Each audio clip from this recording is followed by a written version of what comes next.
Have you ever looked at someone and thought you knew their whole story? You see the surface, the struggles, the outward appearances, and you make a judgment. It's a natural human tendency, isn't it? To categorize, to label, to believe we have the full picture. But what if the most profound truths, the most incredible stories, lie hidden beneath layers of quiet resilience, unspoken sacrifice, and even professional detachment? What if the person you dismiss, the life you misjudge, holds the key to unlocking a secret that could change everything? Today, we delve into such a story, a tale of two neighbors separated by more than just a fence, whose lives were destined to collide in the most unexpected way. On one side, we have David Miller, a single father, a man whose gentle spirit belied the immense weight he carried. On the other, Dr. Olivia Hayes, a brilliant gynecologist, whose world was meticulously constructed from facts, logic, and an unwavering pursuit of success. And caught between them, the watchful, often judgmental eyes of their community. David Miller's home was a small, unassuming bungalow, nestled in a street where houses typically spoke of wealth and ambition. Its paint, though faded, was clean. Its garden, though modest, was lovingly tended. Every morning, before the sun had fully risen, you'd see David in that garden, his hands stained with earth, coaxing life from the soil. This quiet ritual wasn't just about growing vegetables. It was about nurturing hope, about providing, about finding a sense of peace in a life that offered little of it. David was a man carved from the kind of resilience that only true adversity can forge. He was warm, compassionate, and humble, a living testament to the power of a quiet optimism, even when the world seemed determined to dim his light.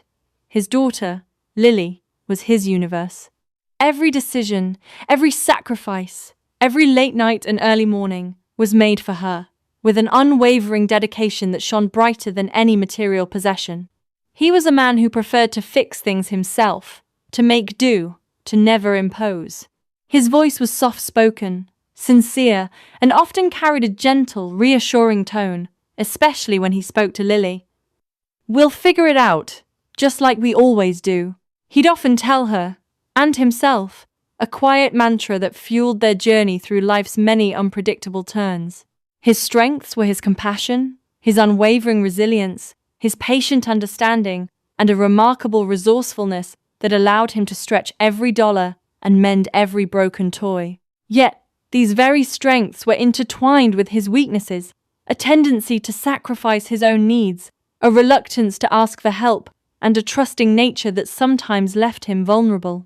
Then, just across the meticulously manicured lawn, behind a high, modern fence, stood Olivia Hayes' house. It was a masterpiece of contemporary architecture, sharp lines, expansive glass, and an air of pristine, almost intimidating perfection. Olivia had moved into this upscale neighborhood just a few months prior, a testament to her meteoric rise in the medical field. Dr. Olivia Hayes was, by all accounts, a phenomenon. A highly sought-after gynecologist, her reputation preceded her, brilliant, efficient, and utterly focused. Her life was a perfectly calibrated machine, driven by ambition and an unyielding pursuit of material success. She was pragmatic, results-oriented, and, initially, quite cynical.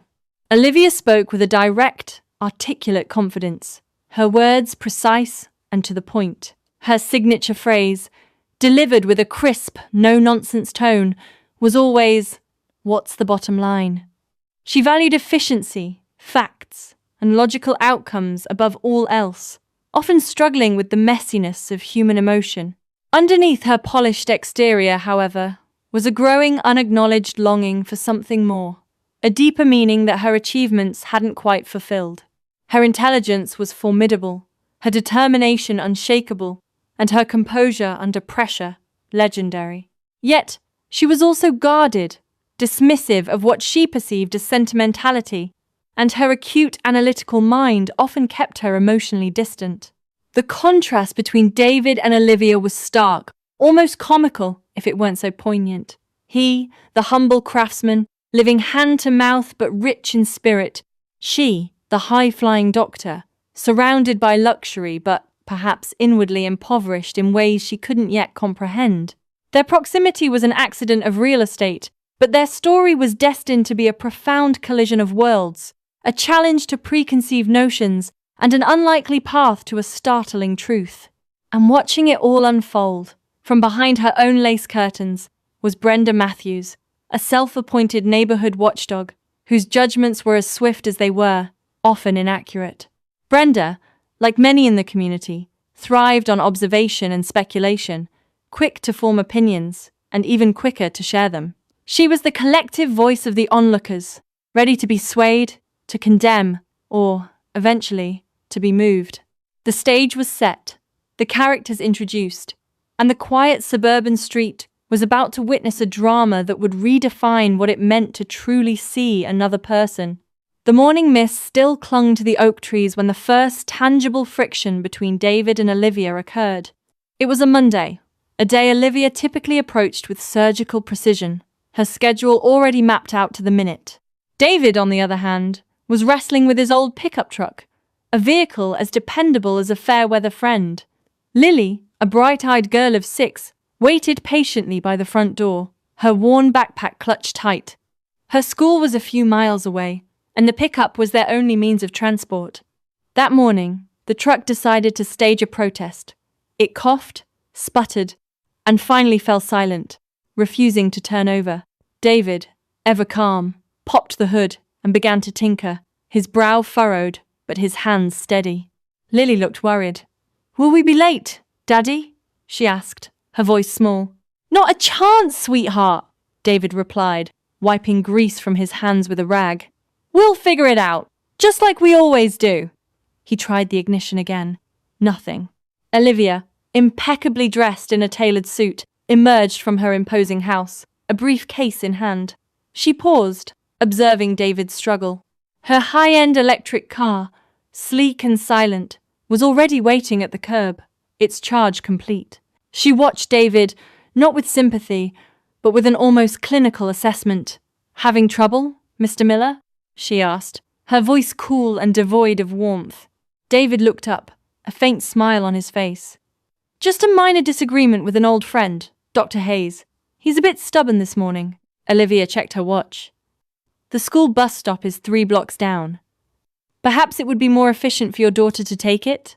Her suggestion was practical, logical, but it lacked any understanding of David's preference to personally take Lily to school, to ensure she had a good start to her day, and to protect her from the whispers she sometimes encountered.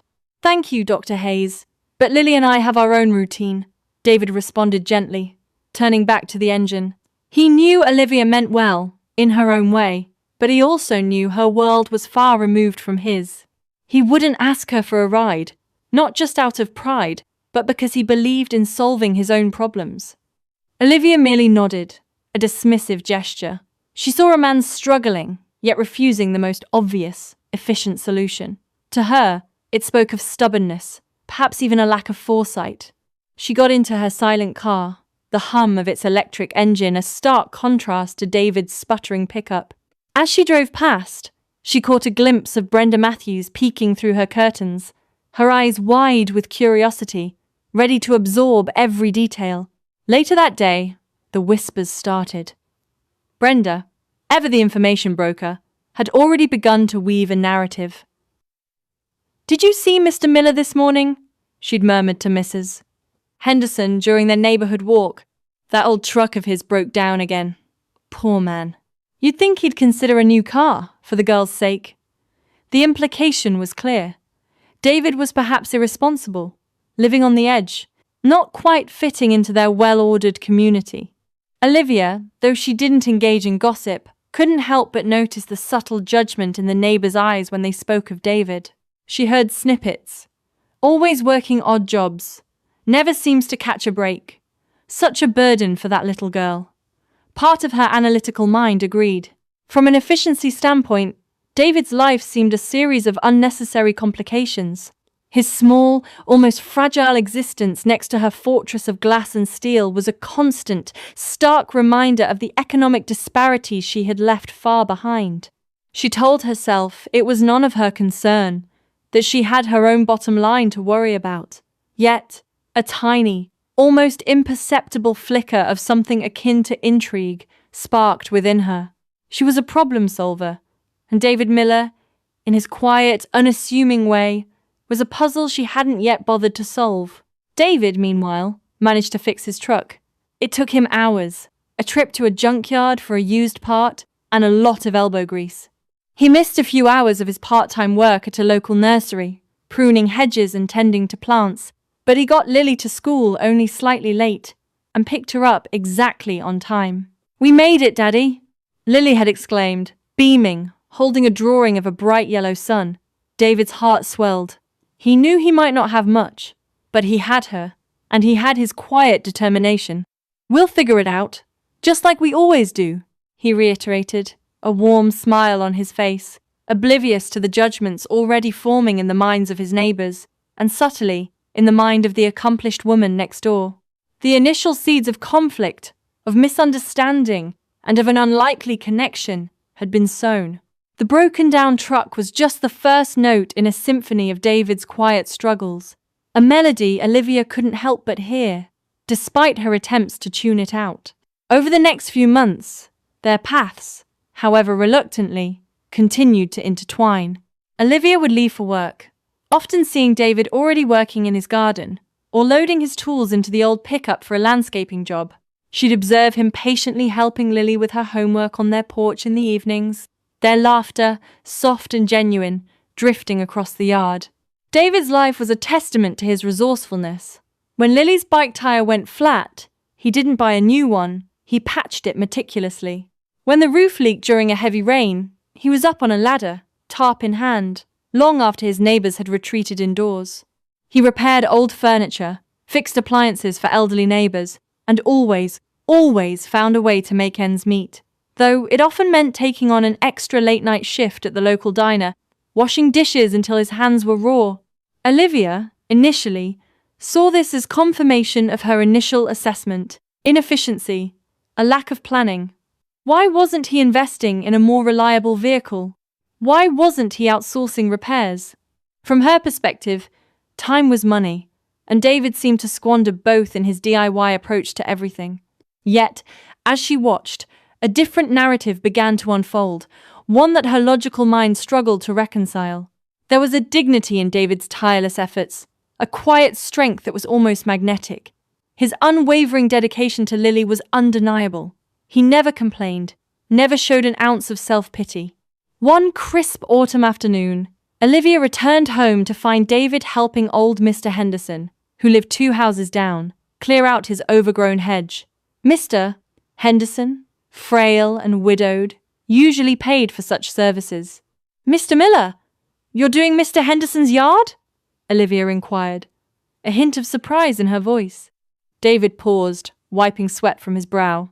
"Just giving a neighbor a hand, Dr. Hayes. He needed it, and I had a bit of time." He didn't mention that Mr. Henderson had offered to pay, and David had gently refused, knowing the elderly man was on a fixed income. Olivia watched him, then Brenda Matthews' words echoed in her mind. "He's always doing odd jobs for free. Can't afford to be that charitable, can he?" Olivia dismissed the thought. Still, a seed of doubt was planted. Was David simply struggling, or was there something else, a different kind of wealth, at play? Then came the winter, a particularly harsh one. David's old bungalow, with its drafty windows and inefficient heating, became a financial drain. He bundled Lily in extra sweaters, made sure she had hot meals, and kept a small, radiant heater in her room at night, sacrificing warmth in his own. Olivia, in her perfectly insulated, climate-controlled home, barely noticed the cold snap, save for the news reports. One evening, during a sudden, unexpected deep freeze, David discovered his water pipes had burst. It was a catastrophic blow. He couldn't afford a plumber immediately. He tried to fix it himself, his hands numb, his tools inadequate for the extensive damage. Lily, sensing his distress, huddled close to him, her small hand in his. Olivia, arriving home late from an emergency surgery, saw a faint light in David's house, and then noticed water seeping from under his front door, forming a thin sheet of ice on his porch. Her professional instincts kicked in. This wasn't just an inconvenience. It was a potential health hazard, especially with a child in the house. She hesitated, then walked over, knocking sharply on the door. David opened it, his face etched with exhaustion, his clothes damp. "Dr. Hayes, is everything all right?" he asked, ever polite. "Mr. Miller, your pipes have burst," Olivia stated, observing the pooling water. "This is beyond a DIY job.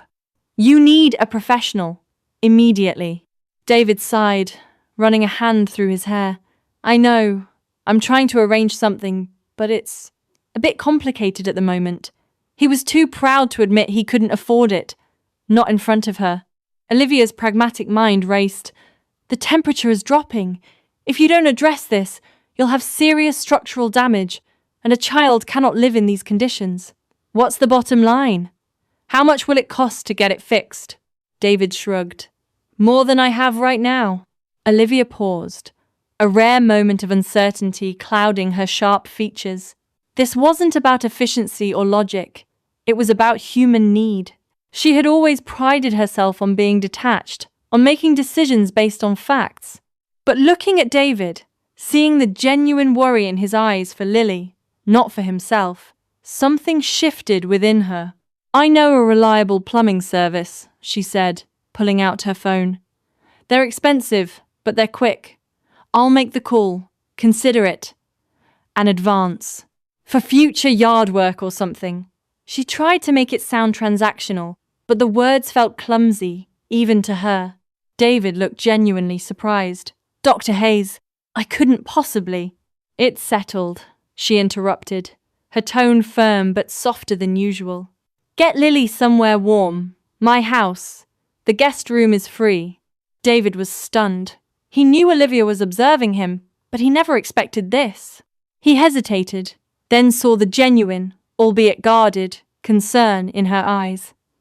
"Thank you, Dr. Hayes," he said, his voice thick with gratitude. "Thank you so much." Lily spent the night in Olivia's elegant guest room, a room larger than her entire bedroom at home, surrounded by comforts she rarely experienced. David, after the plumbers had done their initial work and he had assured Lily she was safe, returned to his cold, wet house, working tirelessly to clean up the mess. Olivia, surprisingly, stayed up late, making sure the plumbers were efficient, making sure David had a hot meal and coffee. She kept her distance, maintained her professional demeanor, but something had irrevocably changed. She had witnessed David's quiet resilience firsthand, not as an observer, but as a reluctant participant. And for the first time, she felt a crack in the carefully constructed fortress of her own emotional detachment. The next morning, as Lily and David packed up to return home, Lily hugged Olivia. "Thank you for the warm bed, Dr. Hayes," she chirped. Olivia, unaccustomed to such open affection, patted Lily awkwardly on the head. David, however, caught her eye. "You really saved us, Dr. Hayes. We'll figure out a way to repay you, just like we always do." Olivia just nodded, but inside, her analytical mind was in turmoil. This act of unexpected kindness, a deviation from her usual pragmatic approach, felt different. It wasn't about the bottom line anymore. It was about something far more complex, something human. She began to observe David and Lily with new eyes. She noticed Lily's occasional coughs, often dismissed by David as just a little cold, and a certain pallor in her skin that David might not have noticed. But Olivia, with her medical training, did. David's unwavering positive outlook was a shield, but what if it was also blinding him to something critical? The mystery surrounding David Miller was deepening, and Olivia, despite herself, was starting to get pulled into its depths. And Brenda Matthews, observing Lily being dropped off at Olivia's house, only added to the neighborhood's growing fascination and speculation, muttering about David's financial instability leading him to accept charity from the new doctor. Little did any of them know, a far more significant secret was simmering beneath the surface, waiting for the perfect moment to erupt. The true test of David's resilience, and the ultimate catalyst for Olivia's transformation, came with the sudden, terrifying crisis that befell Lily.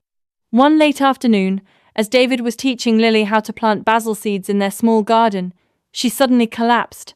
Her breath became shallow, her lips turned blue, and her small body began to convulse. David's world instantly fractured.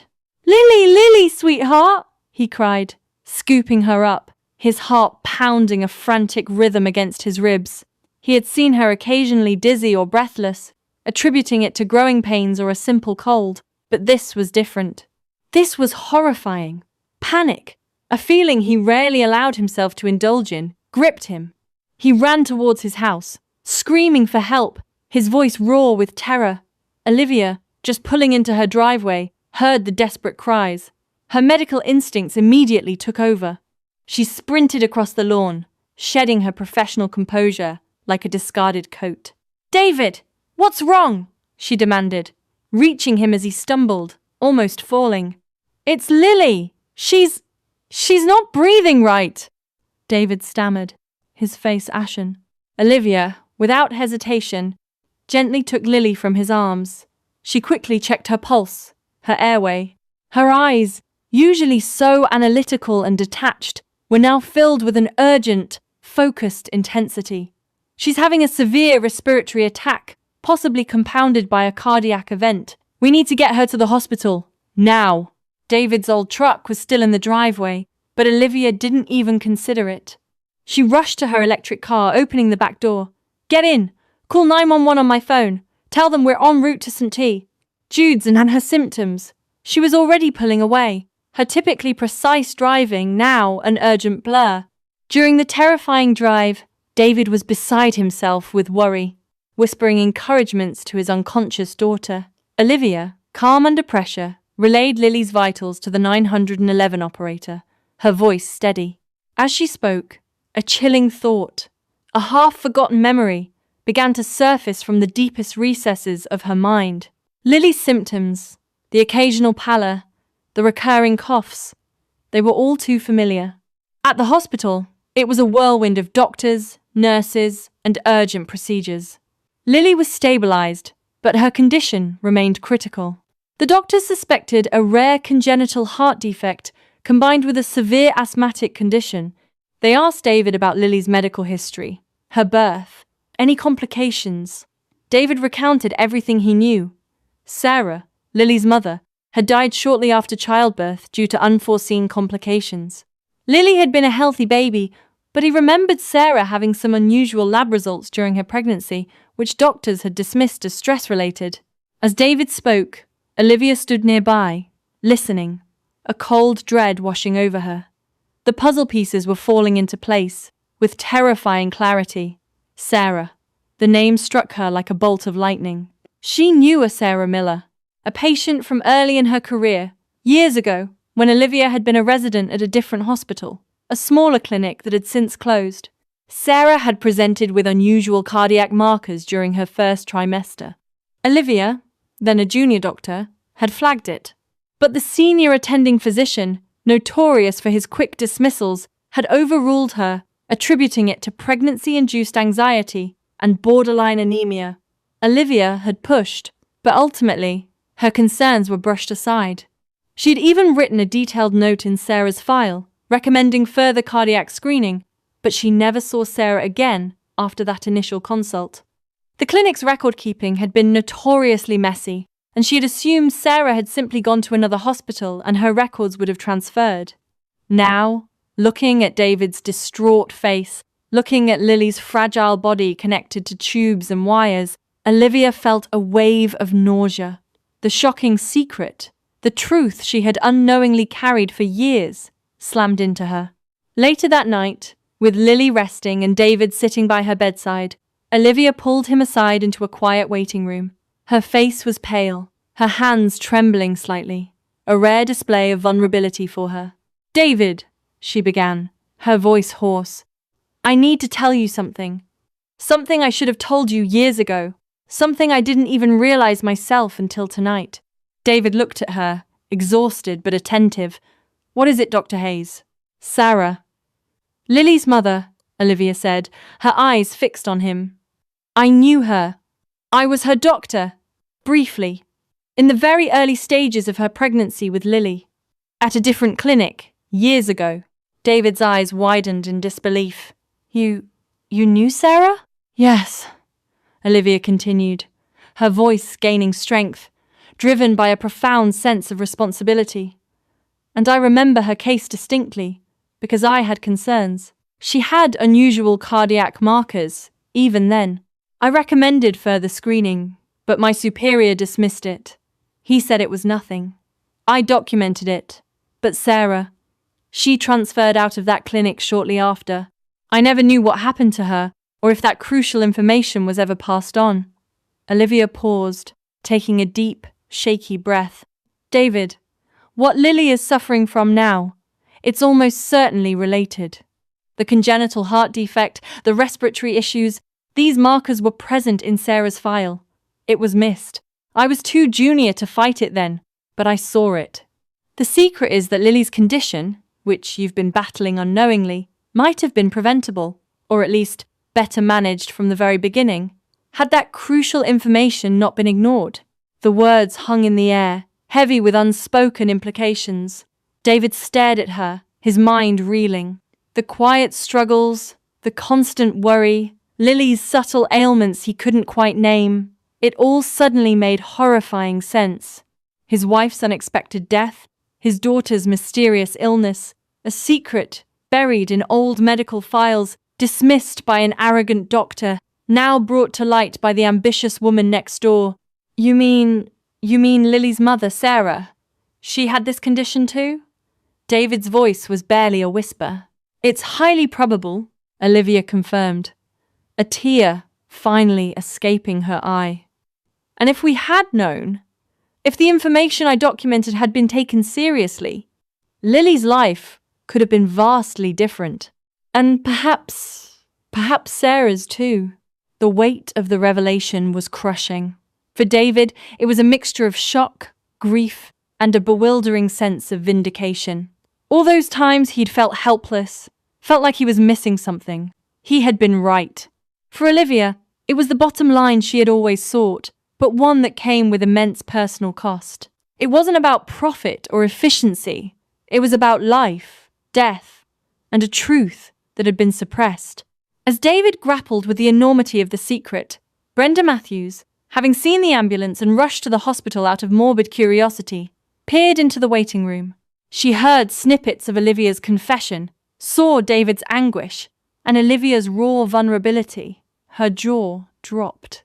The gossiping, the judging, the whispers of David's struggles, they suddenly felt hollow, cruel, and utterly insignificant in the face of this profound, life-altering revelation.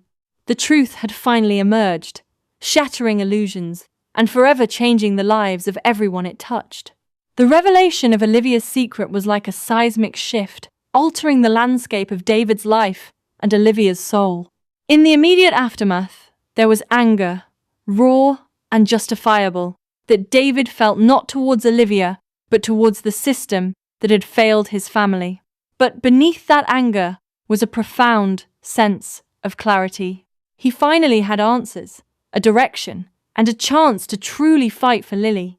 Olivia, stripped bare of her professional detachment, spearheaded Lily's treatment. Her knowledge, her connections, her fierce determination, all previously directed towards personal ambition, were now poured into saving Lily. She brought in the best specialists, navigated complex medical bureaucracy, and ensured every possible avenue was explored. She took a leave from her own practice, dedicating herself to a child who, in a twist of fate, had become a mirror reflecting her own past professional oversight. The hospital, after reviewing Olivia's meticulous old notes and cross-referencing them with Lily's current diagnosis, confirmed the heartbreaking truth. Lily indeed had a congenital heart condition that had been present during her mother's pregnancy and had simply gone undiagnosed. "We'll figure it out, just like we always do," David told a recovering Lily, his voice filled with newfound hope, his hand gently squeezing Olivia's in a gesture of unspoken gratitude. He knew the road ahead would be long, filled with challenges, but he no longer walked it alone. Brenda Matthews, and indeed the entire neighborhood, was shaken to its core. News travels fast, even in a hospital waiting room. Brenda, having overheard enough, began to spread a different kind of story. A story of medical negligence, of a father's silent struggle, and of a doctor's courageous confession. The whispers transformed from judgment to sympathy, from speculation to admiration. People who had once dismissed David as merely struggling now saw him as a hero, a man who, against all odds, had shielded his daughter, even as he bore an unimaginable burden. They saw Olivia not just as the successful doctor, but as a woman capable of immense empathy and integrity, willing to confront her own past, to right a terrible wrong. Olivia Hayes was fundamentally changed. The bottom line for her was no longer about profit or prestige, but about human life, about compassion, and about the profound responsibility of her profession. She found herself spending more time with David and Lily, not out of obligation, but out of a genuine, blossoming connection. She learnt to laugh more, to listen without judgment, to see the world not just in terms of facts, but in the vibrant, messy colors of human experience. David's quiet warmth, his unwavering love for Lily, had chipped away at her cynical exterior, revealing the empathetic heart that had always been there, buried under layers of ambition. And David? He gained not just answers, but an unexpected ally, a true friend. He saw beyond Olivia's initial sharp exterior, recognizing the brilliant, compassionate woman she truly was.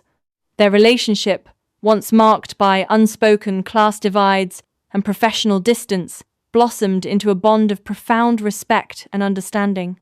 They were two people from vastly different worlds, brought together by a shared secret and a common purpose. Lily, slowly but surely, began to recover. Her condition, now fully understood, could be managed, thanks to the collaborative efforts led by Olivia. David continued to tend his garden, but now there was a lightness in his step, a shared burden that made the work feel less heavy. He still preferred to fix things himself, but he also learned that asking for and accepting help was not a sign of weakness, but a testament to connection. The lesson for everyone, especially for the initial observers like Brenda Matthews, was a powerful one. Never judge a book by its cover. Never assume you know a person's story from the outside. David Miller, the struggling single father, was a man of immense strength and integrity, battling silent battles no one knew. Olivia Hayes, the ambitious gynecologist, was a woman capable of deep empathy and a profound desire for justice. And the shocking secret was not just a plot twist, but a poignant reminder that behind every face, in every quiet home, lies a narrative far richer, far more complex, and often far more heartbreakingly beautiful than we could ever imagine.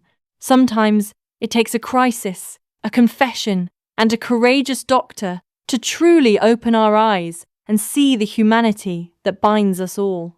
Their story reminds us that kindness, integrity, and the courage to face uncomfortable truths are the real bottom line.